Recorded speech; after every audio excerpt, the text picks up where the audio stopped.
is Lord Alton. David. Thank you, Chair. And I was very taken by the phrase you just used about having high ambition and bringing coalitions together to achieve those things. Can I take you back to human rights and some of the points that Baroness Fall was raising earlier on?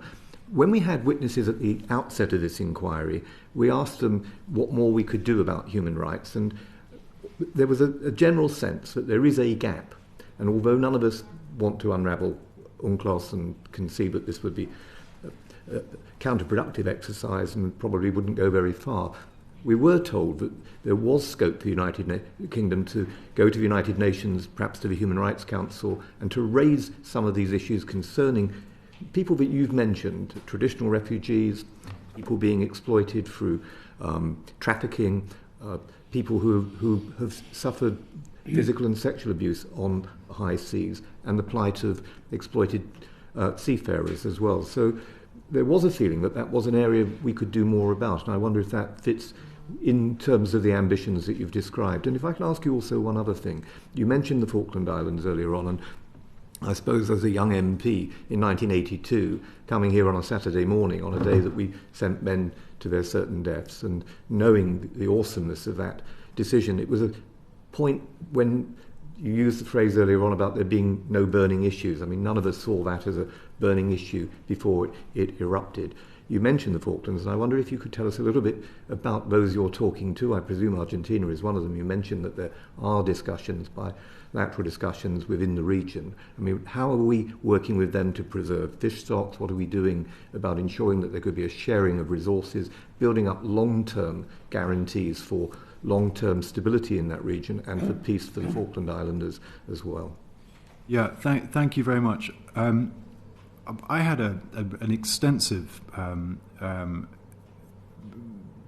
a series of discussions at COP with counterparts from Argentina, and to talk specifically about not just ocean issues, but also terrestrial issues.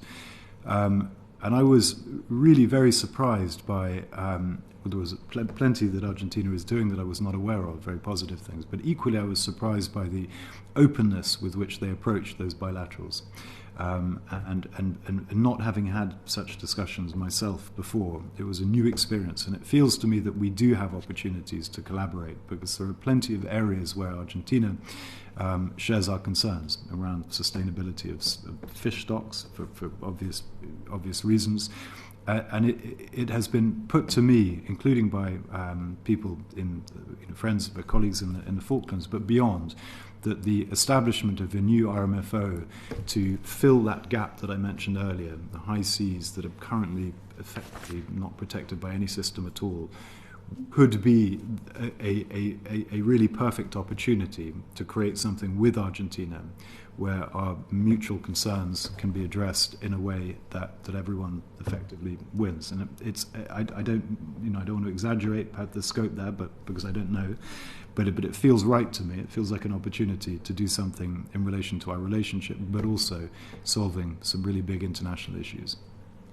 And on the refugee point? Yeah, on the refugee. So I think you're right, and there are lots of opportunities, and I know from discussions with colleagues in our government that the UK government is being proactive at the international level to try and curb some of the excesses and abuses that do happen at the high seas. But I will not be doing them justice. It's not something that I'm directly involved in, and I apologise for not coming with a proper answer to that. But I wonder whether that's something we can also follow up. Unless, Andy, you're happy to address that now.